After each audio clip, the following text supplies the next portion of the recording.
ಬಸವಣ್ಣ ಅಳಿಯಲು ಬಂದಾನು. ಉಳಿವಿಯ ಬಸವಣ್ಣ ಅಳಿಯಲು ಬಂದಾನು.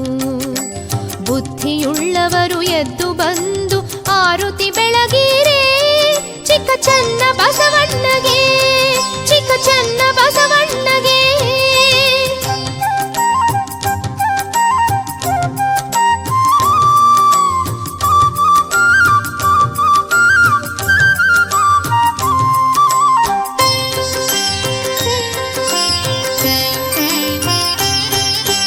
ಅಜ್ಞಾನಿಗಳನ್ನು ಜ್ಞಾನಿಯ ಮಾಡಲು ಸುಜ್ಞಾನದ ಮೂರುತಿ ಜಗಕ್ಕಾಗಿ ಬಂದಾನು. ಏಳುತ್ತಾ ಬೀಳುತ್ತಾ ದರ್ಶನ ಪಡೆಯಿರಿ, 12ರೊಳು ಬಿಜ್ಜಳ ನಳಿದ ಅಳಿಯನಿಗೆ ಬೆಳಗಿರಿ. ಮುತ್ತಿನ ಮನದ ಆರುತಿ, ಮುತ್ತಿನ ಮನದ ಆರುತಿ. ಉಳಿವಿಯ ಬಸವಣ್ಣ ಅಳಿಯಲು ಬಂದಾನು. ಬುದ್ಧಿಯುಳ್ಳವರು ಎದ್ದು ಬಂದು ಆರುತಿ ಬೆಳಗಿ